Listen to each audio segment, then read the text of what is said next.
Hello and welcome. We are doing lunch with Let's Be Honest.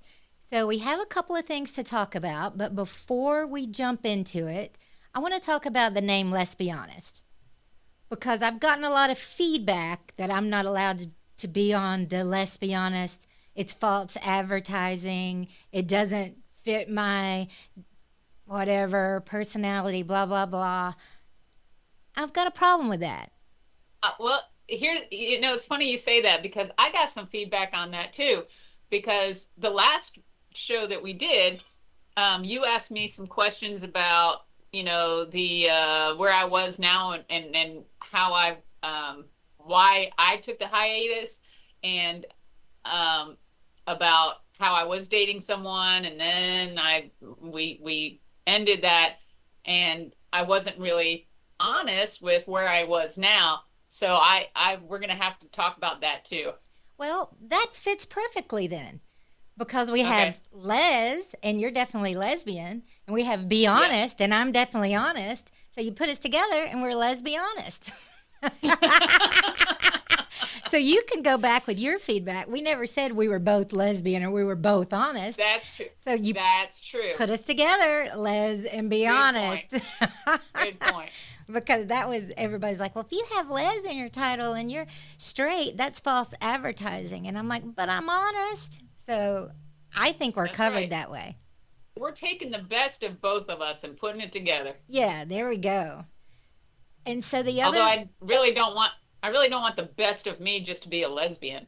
There's a lot of other good qualities well, about most of the me. time you're honest, but you don't have to be honest on That's every true. episode about every single That's thing, true. right?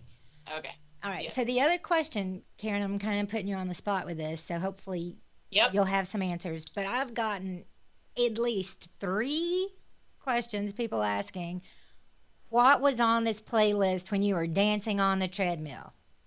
Okay. Let me see. I love music, and based on the last podcast we did, I really want a good playlist. So the when I was on crack on the treadmill, She wasn't um, really on crack. The guy I just thought she was on I crack. wasn't Go really, back and yes, I listen to wasn't the other really, episode if yeah. you're a little confused now. Okay, go. I wasn't. I listened to Sophie Tucker, Best Friend. It's like a club mix kind of thing song. I listened to "Marry Me" by Bruno Mars, "Chandelier" by Sia, "What Ifs" by Kane Brown, um, "Smooth Criminal." Uh, but it's Michael not the Jackson. Smooth Criminal by Michael Jackson. It's the Alien Ant Farm. Oh, wow. I love listening to Limp Bizkit on the treadmill. There's a song that has what is the song? It's called Chocolate Starfish and Hot Dog Flavored Water, and um, it's a very pumped up song, and it has a lot of cuss words in it. Um, so I'm not gonna, but thank God the name of the song. So it's just a variety of music. I really, "You're Beautiful" by Bruno Mars. It just a lot of good pumped up songs that if you were about to go out, or if you want to be in a good mood or like exercising or whatever, they're just songs. Those are the songs. Those are my go-to songs that really pump me up. That's what I was listening to on that particular treadmill day. Yeah, well, she named so many. I think most of us would be done with our workout by the time we got through the first few. But you could tell her workouts are long. She wants to give you a good playlist, nice selection. Most of us will make it through maybe three of those, and we'll be tapping out. But Karen will keep going. But yeah, thanks for sharing that. That was a lot of people wanted to know that. So hopefully that gives you some workout motivation. Yep. So today's topic, and I Wait, love. Okay, I do have something. Because I got a question also. okay. Um, uh, you had mentioned, someone wrote in to me and said, um, I didn't know that someone had circumvented the application process, and wanted to know, were there other applicants, and what was on the application that might have thrown out the person's application?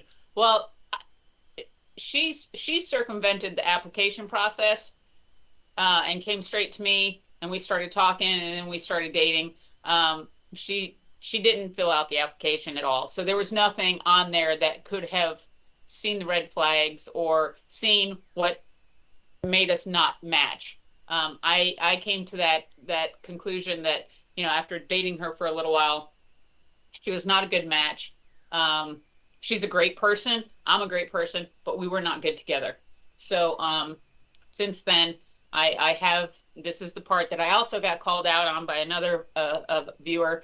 I have since then started dating someone else, and they are from my past. And we had a, I think we were both going through, how we had a hiatus on our podcast. Yep. And I think I dated her in the past, and I've known her for years, and we had a hiatus. I think we both needed to get through some things before we could meet back up and really enjoy each other as ourselves and not have anything in the way. So I am dating someone. So I'm going to be honest. This is the honest part of me. I am dating There it someone, is. and I am super freaking happy about it. I think Awesome. we're both in the right place. We didn't talk to each other or see each other for about a year.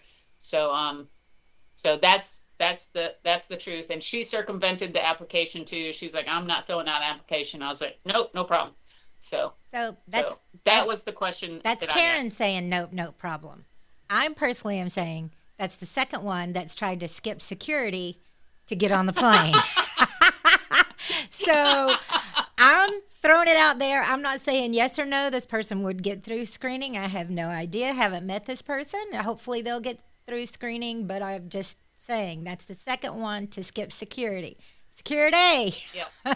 So, Now I do think that at some point I think at some point we should have a conversation, maybe do a podcast on relationships, because there's a couple of relationships in my family that, they started off dating, and then they broke up for a little while, and then they got back together. And I was in that pattern with one of my girlfriends for a long time. um, but I think at some point we should talk about that, okay. relationship patterns. And because I know I'm going to get questioned on seeing this woman again.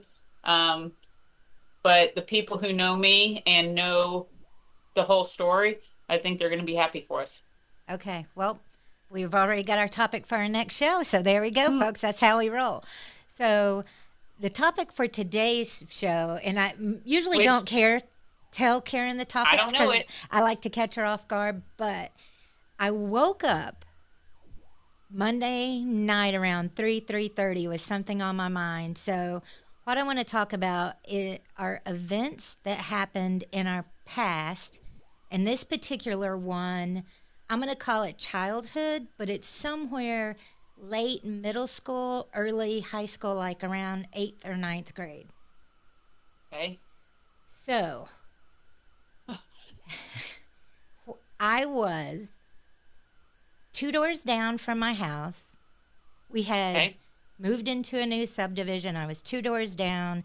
I was visiting with a girl that was my age, and she had a sister that was probably a year older, and then they had a little brother that probably around two. Okay. So we're over there hanging out. Now, this has been a very long time ago, so what parts of the details I don't have some, and others are so specific, it's crazy. So I hadn't thought about this in years, never really talked about this at all. But we were over there doing homework, hanging out, whatever. All of a sudden, I'm like, where's your little brother? Nobody paid attention to this little 2 year old running around. So I got concerned with where this kid could be. Yeah. So I opened the back door and I go outside, and this kid is face down in the swimming pool floating there. Holy cow. So it's not a funny story. So this Kid is floating there. I scream to the sisters. I don't know if they can't hear me. They think I'm joking or whatever. So I run and I screaming, I mean, your brother's in the pool. Luckily, the oldest sister gets up, jumps in the pool. It's cold out, so I'm assuming it's winter, fall, something like that. But she jumps in, pulls the little kid up. His face, all of this, the memory, like I see these pictures in my head, like what his eyes look like. His eyes rolled back in his head. They were glassy. He was Wow. blue. He was basically not breathing, no pulse at this time. So, for all intents and purposes, at this particular moment, we thought this kid was dead. So, I remember saying, "You call 911, you do the CPR. I'm going to go grab a neighbor." Like I was looking for an adult because at Right. 12 ish, we're not adults, So I'm looking for an Right. adult now. I went right immediately to the house in between my house and that house. So I assume either my parents weren't home or in that immediate stage of panic, it was just too far to get to my house. Like when Right. you're a kid and sizes and spatial relationships are different than when you're an adult. Like, but I just Right. went and got the neighbor that was next door. It was a man, and he ran over with me, and they had talked them through CPR on the phone where they turned him on his side, like rubbed his back. He spit up some Yep. water, and then the ambulance came, and they were already doing CPR. But the ambulance came, got the kid to the hospital, and the good news of the story is the kid lived. So, Wow. and as far as I know, didn't have brain damage because they say in cold Wow. water it takes longer to get brain damage. Yep. Yep. Here's where the story gets weird. Here's the part of the story Wait, that like that's not weird enough? a Go tragic ahead. situation. It's Okay. not the most tragic situation of my life, but it's up there. Like pulling Right. a floating kid out of a swimming pool when you're a Yep. kid, that's definitely up there as far as tragic. Right. Here is the part of the story that bothers me to this day. It didn't know it bothered me until Monday night at 3:30, and I struggled to wrap my brain around this part. So, kid lives. I wanted to go to the hospital and check on him. I We did. I think me and my dad did. Here's where my memory is blurry. I don't know what happened at the hospital. I believe we talked to the kid's mother, but the part of the story that I know is that family did not want the dad or this lady's husband to know that I was there at all. So I was never, Wow. I had to act like I was never there. I was not a part of the story. The news crew came and interviewed the two sisters and the little Wow. boy and all this stuff, um, made the local news. And all this time, I'm thinking, first of all, if it wasn't for me, the kid would be dead. Right. And as an adult, I can rationalize maybe why they didn't want me to be there. Maybe the mother was supposed to be at home watching the kids. Right. Yep. Maybe I I don't the dad wouldn't have wanted somebody over there without two parents there, knowing that they had a swimming Right. pool. Like as an adult, I can rationalize that, but for years, and I don't know exactly which parts of my life this has impacted, but for years I just remember thinking like I wasn't good enough to be there. Oh wow. Like, and I don't, Wow. because why else wouldn't you be there? I mean, you're basically Right. you're a hero. You saved a Right. kid's life, but you're not Right. allowed to talk about it. You have to pretend like you weren't there. And so it just devalued Yep. everything that I had gone through and given it no value, given me no value, no voice. And so, through high school and parts of college, I'm sure that I've always felt a little bit less than in certain Yep. I was ways. going to say the same thing. Yeah. And also, Not like, appreciated, not acknowledged. yeah. And Yeah. then, so when tragic things happen, it's harder to deal with them because you never dealt with things that you pretended if you had to pretend you weren't even there. And I Right. know that it was very different growing up when we grew up. If that happened Right. to Absolutely. someone now, you probably would think, do you need therapy? Should you talk it out? Blah Right. blah blah. Well, Right. and therapy wasn't really big in the early Right. 80s, or so Right. um not saying that therapy would have addressed the situation, but it's like, But grief counseling, anything. yeah, it's like, what the Yeah. F were these people thinking to have a Right. kid pretend that they weren't part of that situation? Like that, I can't, even though I can rationalize it a little bit different as an adult, I still don't Right. fundamentally understand it. And there is a little something still bothering me. Yeah. So do you, I take it you don't know these people anymore? Because I still know some of my neighbors from when I grew up in Stone Mountain and 1976, 80s. I still know them. So I would be curious as to, like, if it happened to me, I would say, look, what was the deal here? Do you know these people? Could I, you reach out to them and talk to them about it? here's the weird thing. I know a lot of people that I grew up with in elementary school, went to high school with. I can't even remember the name. I don't remember the last name. I don't remember the first name. I remember there were two Right. sisters. They were both blonde. The little boy had dark, like, hair, kind of a dark blonde. I, that's it. Like, I don't even remember her last name. I know the exact house. I actually know the address. Wow.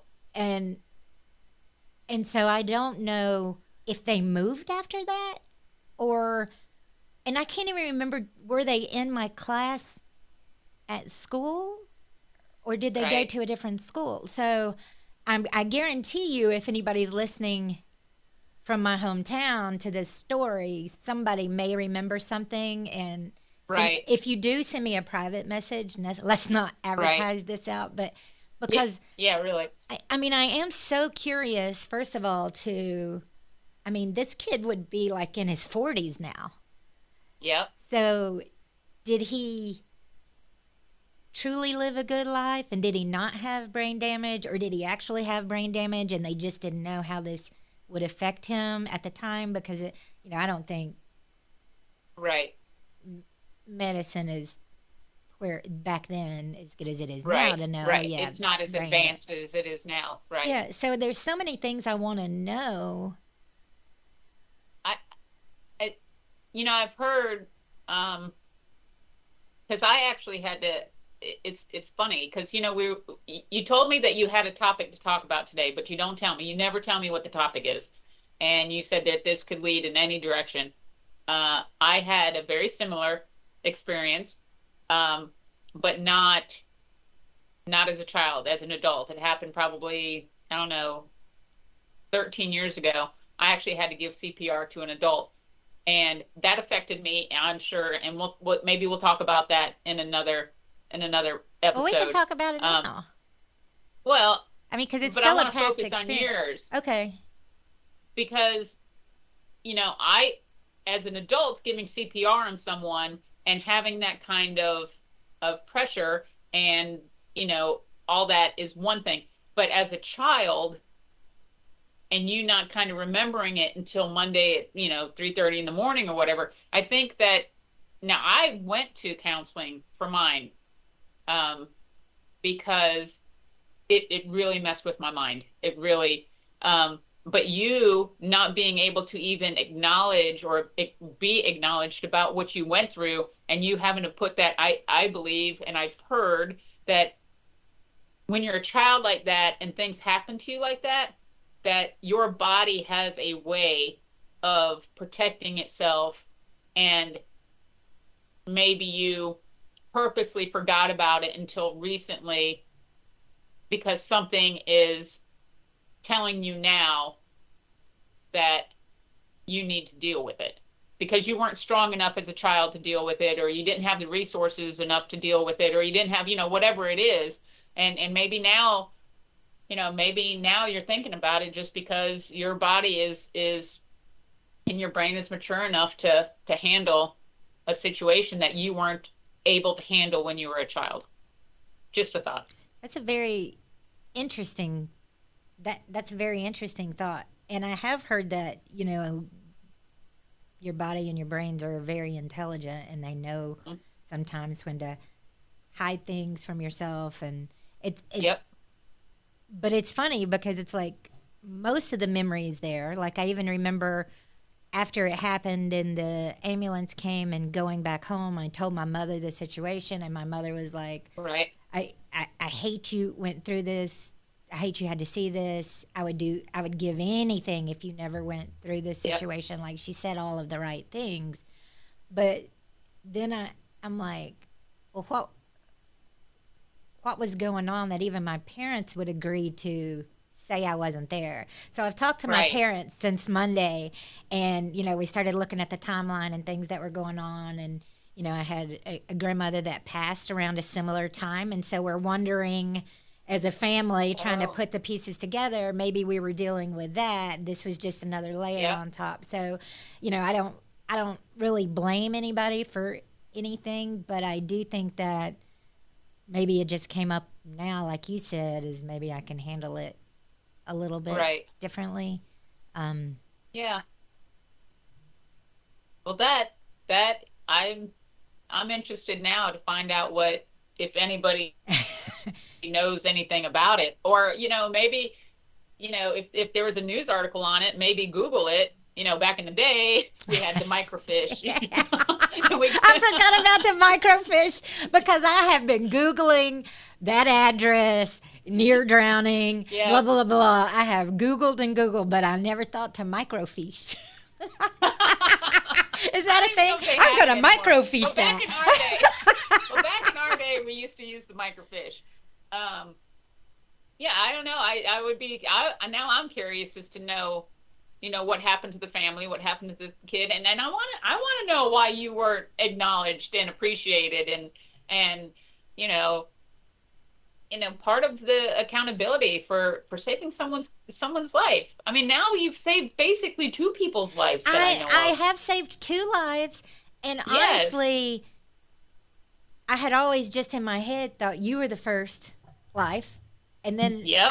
because I had totally forgotten about this, and thinking back to at that particular age, that very young 12, 13, that is such a volatile Yeah. age, Yeah. and with saying pretending you're not there, there's always been like, what did I do wrong?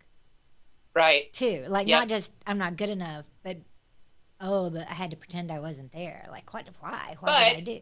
why don't we look at it this way? I mean, superheroes don't always end up in the news, Sometimes they just come and go and they save people, and we have nurses and doctors who save people every day, and no one acknowledges them. It's their job, and maybe because of who you are, because you are caring and giving, and a wonderful person and a wonderful friend. I mean, I know from experience, you saved my life, and we didn't have the news, all about it. But maybe you were just at the right place at the right time, and that's what was supposed to happen. Yeah, because it is funny. I mean, the timing of it. If I would have not got up that exact minute to check on the little Right. kid who was Yep. not even my brother, like there was just Right. this like I had to jump up right then and go look for him, and that's just an intervention that you can't explain. But it wasn't Right. like if I would have waited 2 minutes, it would have been 2 minutes too long. If I'd have waited 1 minute, it could Yeah. have been 1 minute too long. It was just like the Yeah. exact time to So jump you were up. there for a reason. Everything happens for a reason. Some people believe that, some people don't. Some people say it's fate, some people whatever. But you were there for the right reasons, and maybe you were meant not to be part of it because it helped the family somehow, or or it helped you. I don't know. I mean, it's a very interesting story.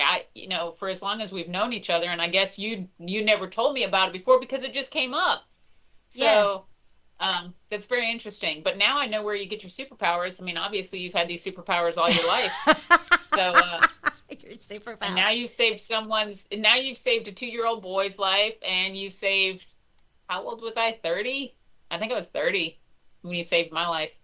Yeah. So that, yeah, So that's just what you're I want to. definitely getting wings, man. You are definitely getting wings.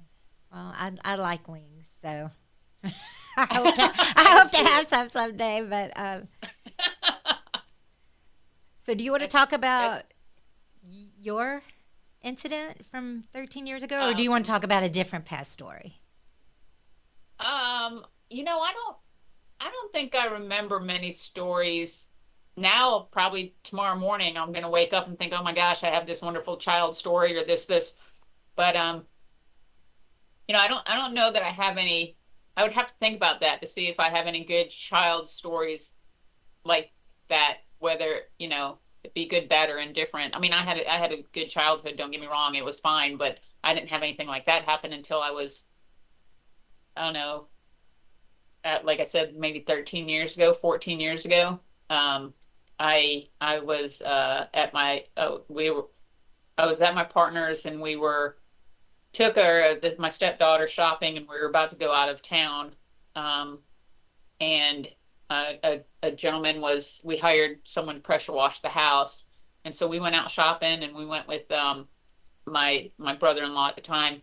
um, and we came back, and my brother-in-law went around back and said, "Hey, I'm going to go check on the guy pressure washing." And I was like, "Okay." And we heard his machine going, the pressure washer going, and everything.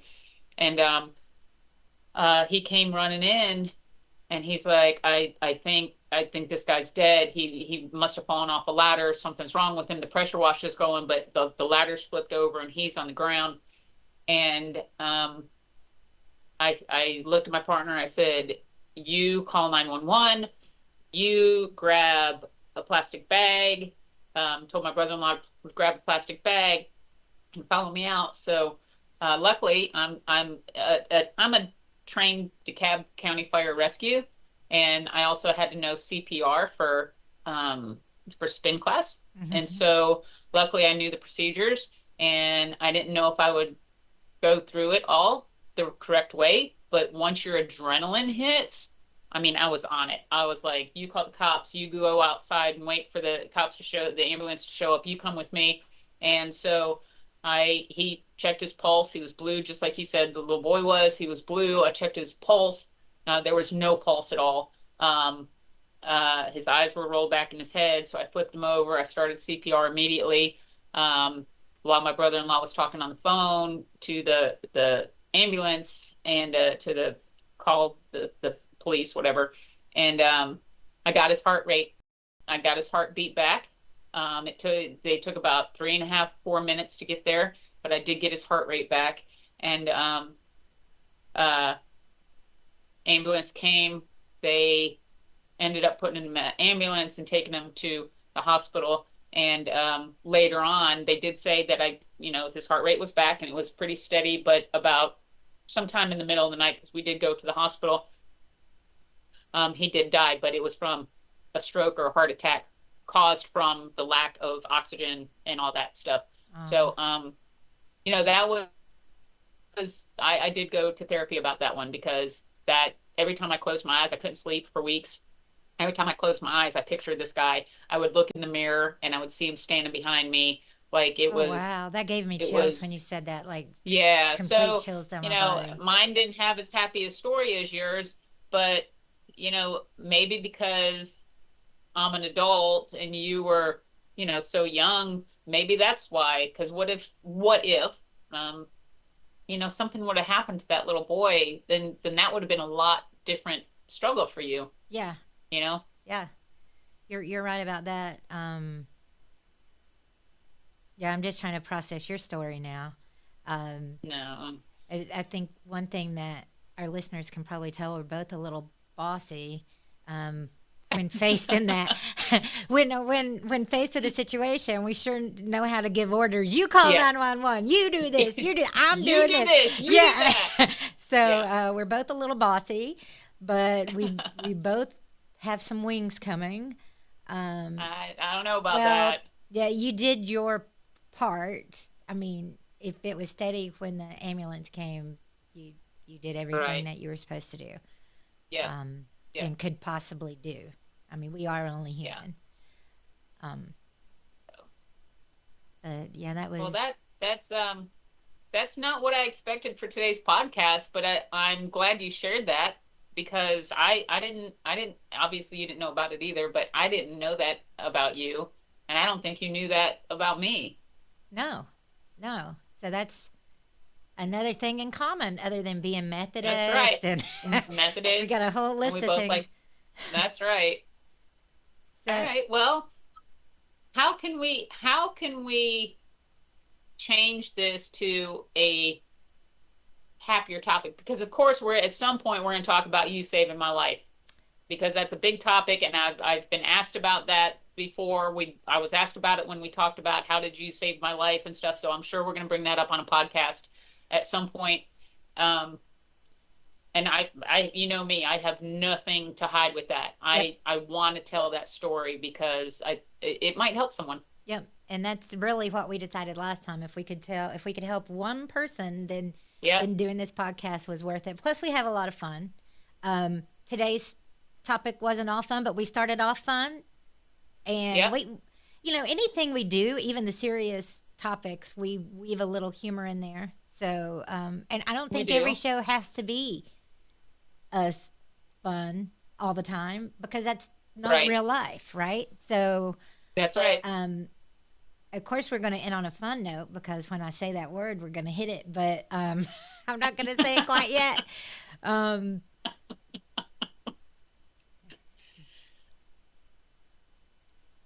So I guess we'll just wrap it up then, right? oh, okay, Karen, it's a Oh, wrap. we're so stupid. I get a lot of compliment. I'm not gonna say compliments, but I do get comments about how stupid that is. But I don't care. But that's Um, us. that's how we roll. That's how we roll. This is how we do Let me it. see if Tootsie roll. Okay. Um,